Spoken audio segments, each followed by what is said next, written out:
Buenos días, buenos días. Welcome to Cafecito con Ace this morning. We are so happy to have you today, and I am super emocionada for our guest today. But before we get to that, a little bit more about us. I'm your host for today, Lisandra Jimenez. I currently serve as the Director of Leadership Programs for ACE. We are the Hispanic Alliance for Career Enhancement, whose mission is to positively impact the workplace by cultivating the pipeline of talent for professionals to continue to thrive, provide access, support, and insight for their careers. So, we are super excited to have you join us. Please show us some love in the chat, in your comments. Let us know where you're joining us from. We'd love to hear from you. We hope to engage with you throughout the conversation. So, here at Cafecito, we are big on engagement. So feel free to share in the chat any comments throughout our convo today, any questions you may have for our speaker today, and we will turn it over to some audience questions later on as well. A couple of announcements before we get started. So, some upcoming events here at ACE. Definitely want to give a shout out to our coaching corner that will happen this month. Later this month on November 20th, we will have our monthly coaching corner happening. We have two different offerings for that, for executive coaching and career coaching. So, we definitely want to provide that accessible space for individuals in our network to be able to receive coaching, that one-on-one customized time. If you're looking at either improving any current skills that you want to enhance, if you're looking at a career transition, anything in your career journey that you're needing support with, we would love to partner with you with a coach and be able to provide that. So do sign up for Coaching Corner on November 20th. Take a look at our events page on our site, and we'll also post some links here in the chat for that. And then second, wanted to definitely give a shout out to our Summit 2026, our annual leadership summit happening next year, 2026, at the end of April 29th through 30th in Chicago, Illinois. So definitely want to see all those Chicago individuals in our network attending that. But in addition to that, our expansive ASA network is nationwide and even international. So we'd love to have you join us for our 2026 summit. The theme for 2026 is Breaking Barreras, Cultivating the Pipeline of Líderes. So we're definitely looking for some groundbreaking programming that will occur, some dynamic speakers, and opportunities to connect with one another. So do join us for that. We'll post some links in the chat as well for you to sign up for updates from us as you stay tuned for ticket sales and other momentous announcements for that summit. So really exciting times at ACE. And then excited to get into our conversation for today. So I'm so happy to introduce our special guest, Sara Diaz. Sara, how are you today? Hi, Lisandra. Thank you so much for having me. Thank you. Thank you for joining. We have been back and forth trying to get you on Cafecito. So I'm so glad that we finally made it work and have you here. You've really been able to be involved with our ASA network in so many different ways, through our leadership programs, through leading some of our leadership programs as well. So we're so happy to have you here, Sara. So Sara is the First Gen Madrina and also a licensed clinical social worker. So we're so excited for her to share a little bit more about her story. But since this is Cafecito con Ace, we do always start off with, how do you like your cafecito in the morning or your beverage of choice? So tell us, Sara, and our audience as well, how do you like your cafecito? This is an amazing question, and I think all interviews should start with this. So, I am a coffee nerd. I love all things coffee, but it has to be espresso. Ooh. So, yes, and preferably Bustelo. This is not an ad, but I am a sucker for a good Bustelo. And in the morning, I usually have a café con leche to start my day. And I try to cut it out after 4 p.m., even though I could keep going because then it keeps me up at night. But I am obsessed with espresso. Amazing. Okay, that is a very typical answer for our cultural background. we, Yes. we share cultural background being proud Cubanas, so definitely very typical Cuban answer. So we Mhm. see some love in the chat here as well from some folks that are shouting out proud first Jenner as well. Some different folks located around the globe, New Jersey, Utah, Florida. All right. So keep those shout outs going and tell us how you like your cafecito as well. We see some iced coffee in there, some different dynamics in the morning. Thank you, Sara. So now for our audience to get to know you a little bit more, we'd definitely love to hear a little bit more about your cultural and professional backgrounds. If you can share a little bit more there. Yes, of course. So you mentioned it a little bit, Lisandra, but I identify as a first generation Cuban American. And also, happy First Gen Week. This Saturday is National First Gen Day, which is amazing. And I consider myself to be a first gen in many different spaces. I was the first to be born in this country and the first in my entire family to obtain a master's degree. Um, and amongst other Snaps, things, snaps, snaps. yes, the first to break generational cycles, the first to, or one of the first to go to therapy. I think being the first, obviously, as it is in the title of my business, it is very close to my heart. And being there to support other first gens is really what my business is. So, professionally, as you mentioned, I am a licensed clinical social worker. So, I am, aside from being a coffee nerd, I am a mental health nerd.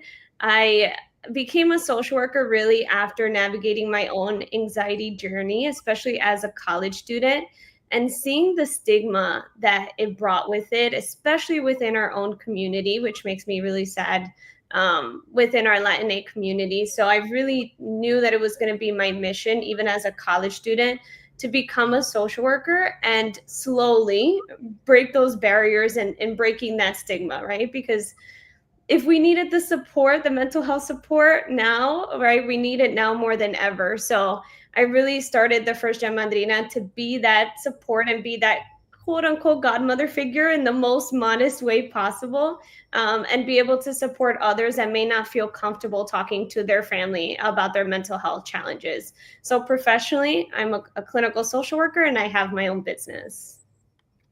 Thank you so much for sharing, Sara. Some key things that you mentioned there. So, within our Latina culture, certainly madrinas and padrinos play a huge role in being able to, teach that next generation, support, and provide that guidance. So, definitely seeing you transition that role into, entrepreneurship and a space to support first generation individuals is so important. As you mentioned, unfortunately, we've seen that stigma for mental health in our communities. So it's great to have individuals like you that are still moving forward with that work and destigmatizing what that looks like, right? More humanizing what that can be. Because at the end of the day, it is something that we can all tap into and grow from for sure. I see some love in the chat, some yes, breaking barriers, some shout outs to you, Sara. Yeah, and representation is important, right? So being able to share my story is something that I'm super passionate about. Absolutely. Thank you for sharing. So we'll hear more.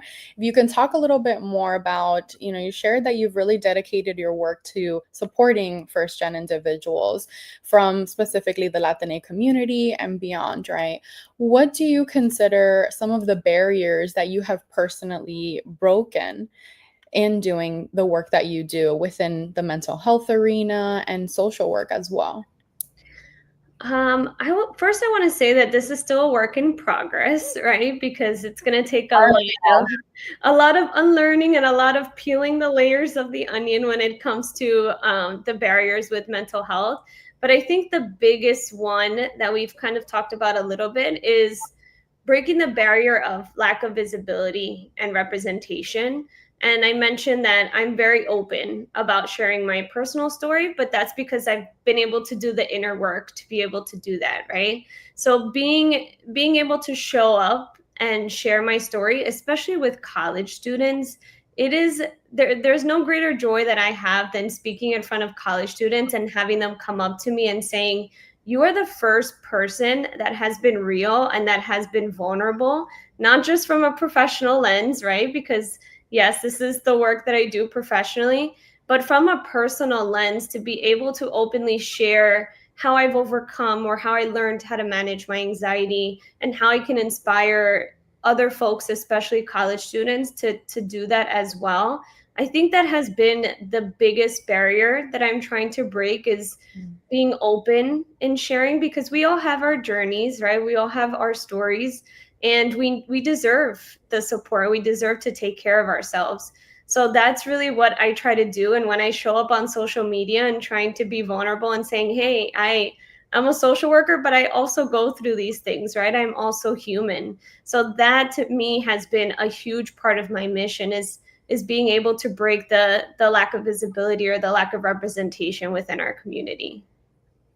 Absolutely. Thank you so much for sharing. I think one of the last things you said is something I always live by when I'm working with other professionals. I always like to highlight we are human first.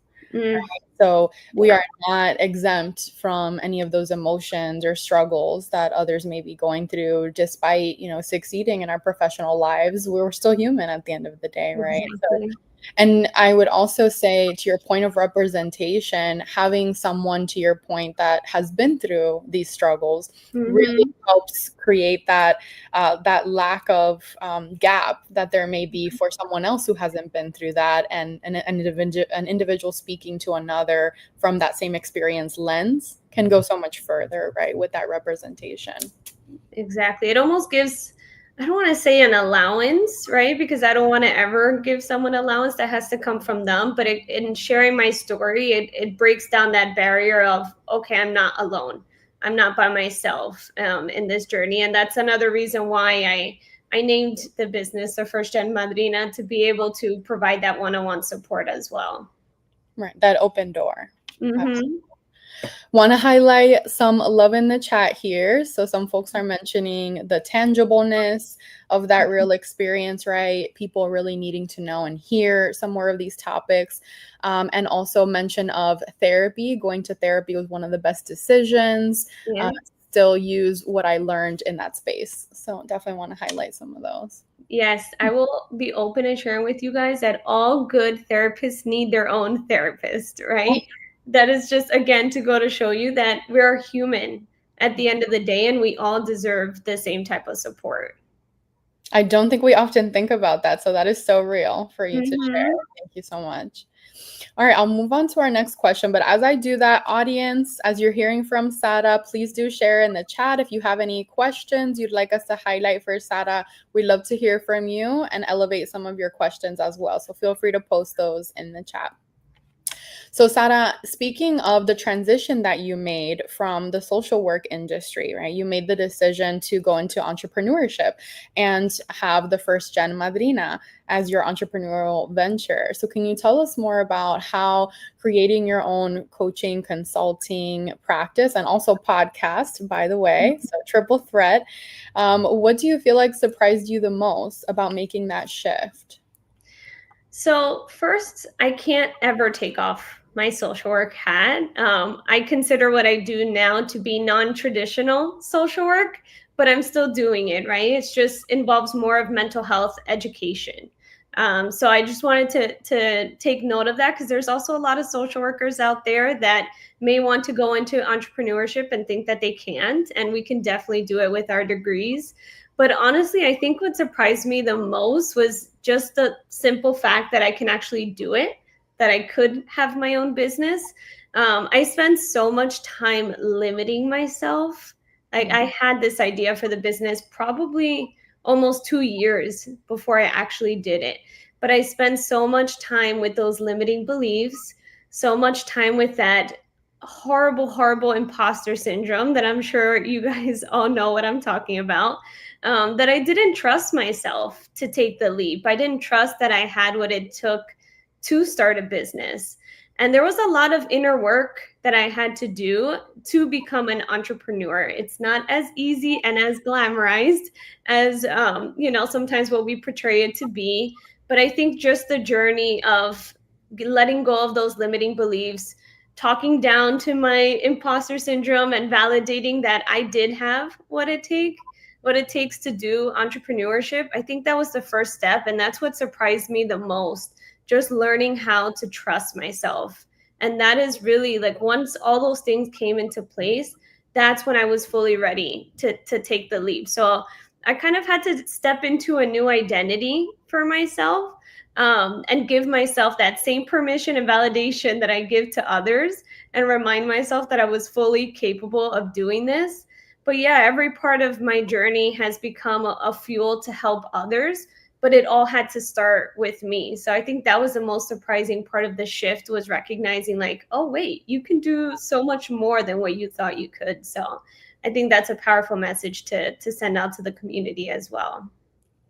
So amazing. So amazing. Thank you for sharing that, Sara. I think it's definitely so important that we always consider we're our own worst critic, you know? Yeah. So we have such Mhm. different lens when we're looking at others than ourselves, which is so interesting, right? As we're more reflective of who we are and what our capabilities are. So it's so important to tap into that and go beyond that imposter syndrome, which, by the way, I feel like is still so prevalent. It's a constant work in progress, right? So audience, tell us if you can relate. So I've certainly still seen it very prevalent in any level of professionals, that imposter syndrome. So constantly working through some of that just mental block, right? To get through and be able to still believe in yourself, to your point.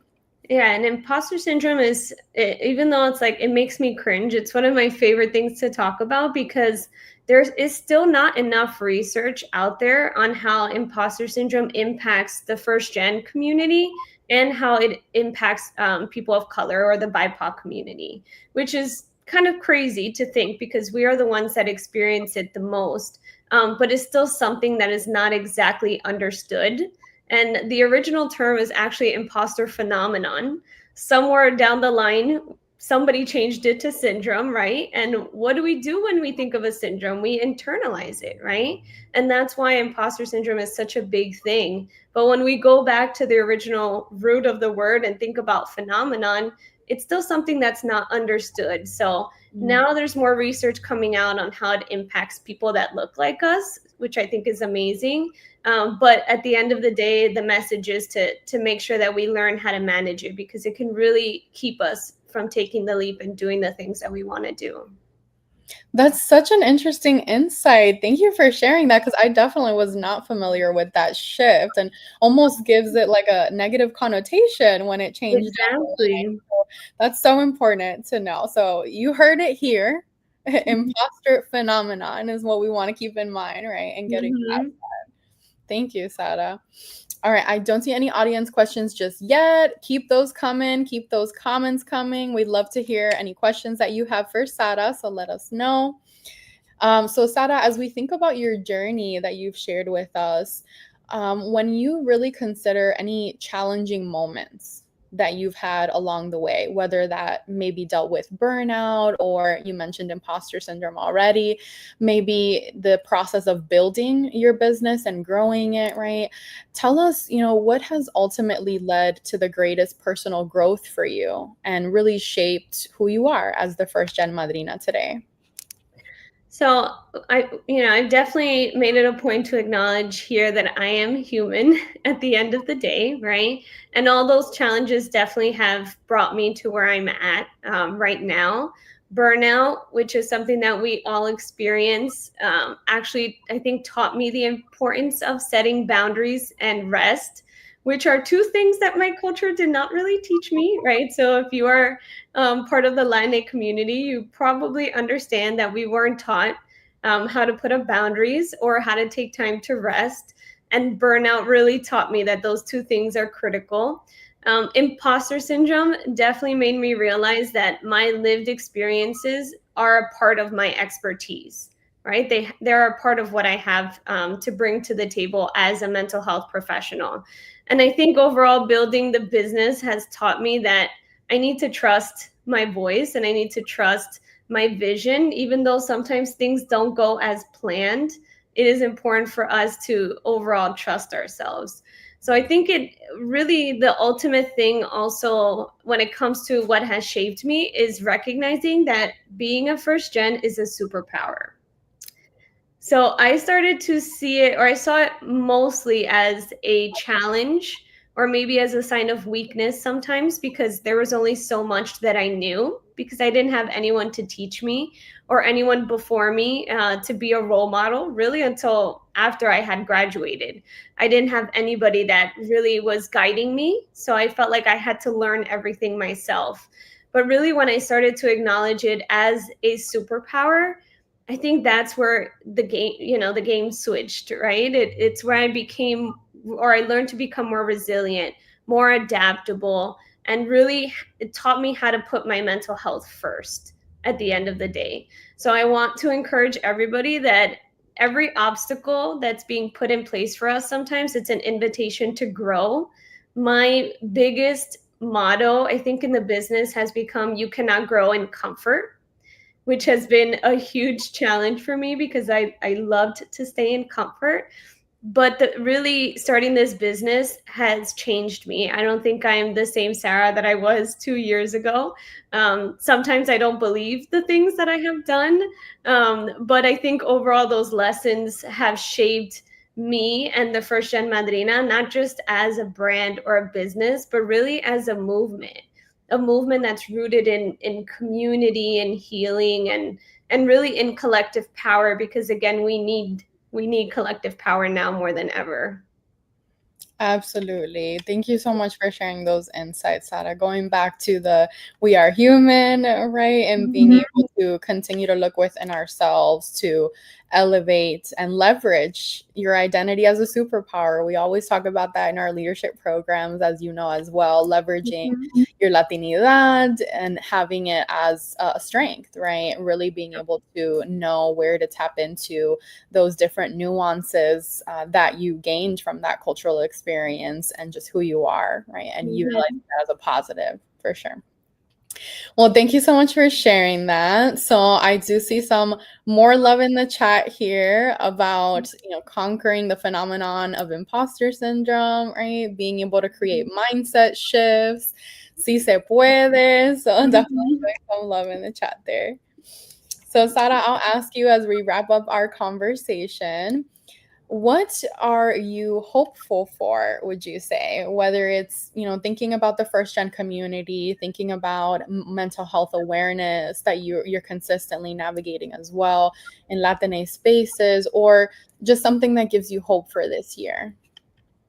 So I think I'm hopeful, not just this year, but a future where first gens and really Latin individuals feel like we don't have to shrink anymore, or we don't have to overwork to prove our worth. We are done with that. We could put that in the past. I really am hopeful for a wave, and hopefully in the upcoming years, of more healing, more self-awareness, and more empowerment happening within our community. I think I'm going to give Gen Zers a huge props. I think they're doing it a lot better.